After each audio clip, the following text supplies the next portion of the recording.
clinches the #2 seed, officially going into the playoffs as the Celtics absolutely dominate this game. 144. Just think about that. 144 points to 118, the final here against New Orleans Pelicans. And here's the deal. With 1 minute and 21 seconds left, Hugo Gonzalez, your guy, ties the NBA record with 29 made threes. I thought, what was going through your mind when Baylor put that up? Because I had thought that all things were working in their way, and he may have done that. I would have bet my house that the mullet was going to make that shot. Like, I thought for sure that thing was in there. The only bad thing that Baylor Shireman has done all season long, he was missed that three. And then I loved watching Derek White trying to goad him into taking a final three as they were dribbling out the clock. But, hey, it just feels like perpetually the Celtics get stuck on that 29 number. Not the worst thing when you're tying records. It is remarkable to take a step back and think, yet again, like 55 wins, the #2 seed in the East. Now we sit here and look. You know, I'm more looking at the out-of-town scoreboard, looking like Philly and Orlando is a very heavy favorites for that 7-8 game right now. But it's remarkable what this team has done. And to watch them on a night like this, to brush off what happened in New York City and come out and put an onslaught like that on was quite impressive. Yeah, I didn't think they played that good last night. You know, like I said, they had uncharacteristic. I shouldn't have said last night. I said that we're not going to say that word. But, it's okay. He already brought up New York. So. Against the Knicks, I didn't think we played that good, especially in the fourth quarter.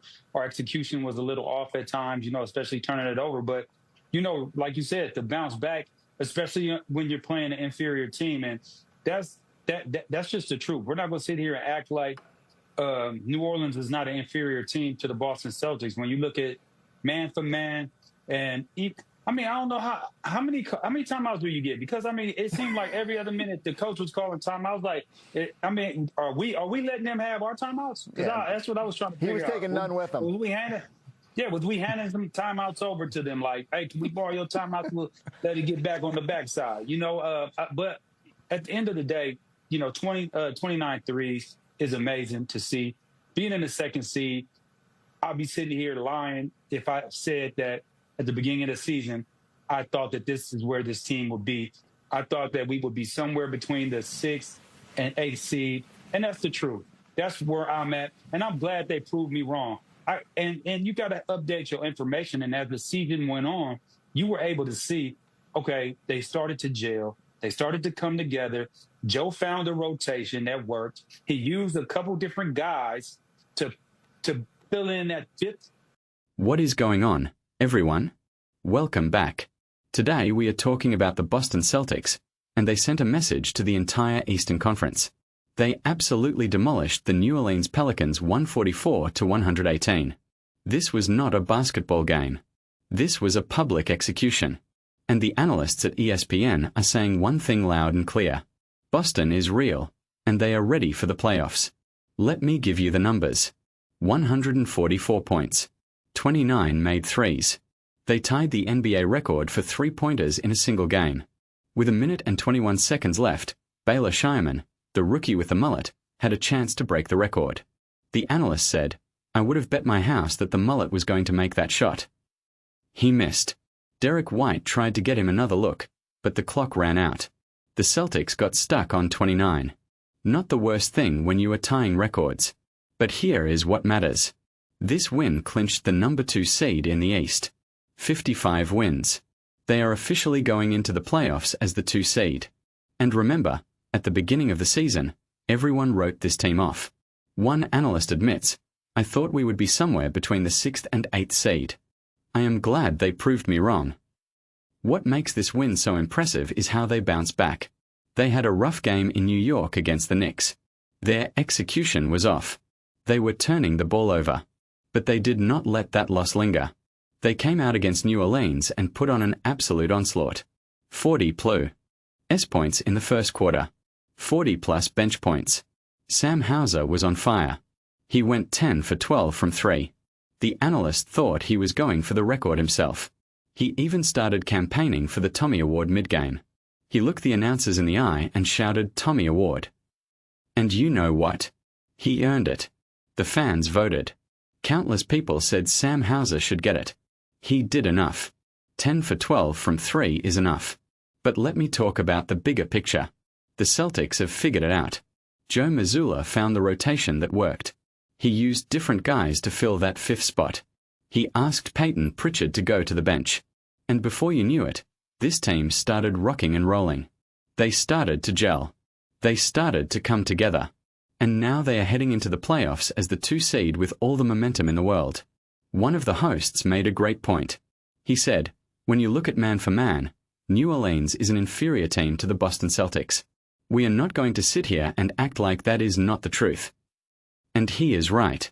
The Pelicans could not keep up. Every time they tried to make a run, the Celtics called a timeout. It felt like every other minute the Pelicans coach was calling timeouts. The analyst joked, are we letting them have our timeouts? We handed them timeouts like, hey, can we borrow your timeout so we can let you get back on the backside? That is dominance. When you are so good that the other team needs your timeouts to catch their breath, you are doing something right.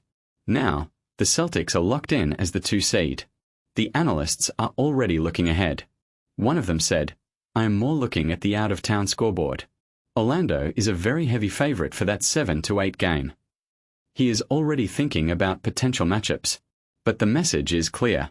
Boston is not afraid of anyone. They have been written off all season. People said this was supposed to be a gap year, a rebuilding year, a year where they take a step back. Instead, they won 55 games and tied an NBA record for threes. They are deeper than anyone expected. They are healthier than anyone expected. And they are playing with a chip on their shoulder. Sam Hauser said it best in his post-game interview. When you have everybody writing you off, it puts a chip on everybody's shoulder. We took that to heart. Each and every night, we try to show them we are a harder playing team. That is exactly what you want to hear from a role player who just went 10 for 12 from 3. He is not satisfied. He is not complacent. He wants more. The whole team wants more. And here is the scary part for the rest of the East. The Celtics tied the NBA record for threes, and they still think they can do better. They wanted 30. They wanted the record all to themselves.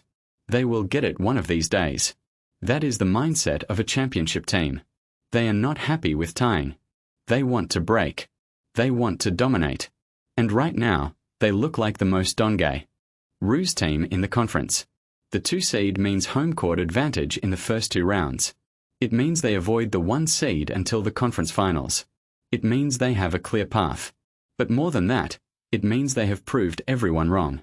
The analysts who doubted them. The fans who wrote them off. The other teams who thought this was a gap year. The Celtics are real. They are ready. And they are coming for the title. So here is my question to you in the comments. Can the Celtics win the championship as the 2 seed? And should Sam Hauser have gotten the Tommy Award? Let me know. I read every single comment. As always, like, subscribe, hit that bell. We are building something special here. I will see you in the next one.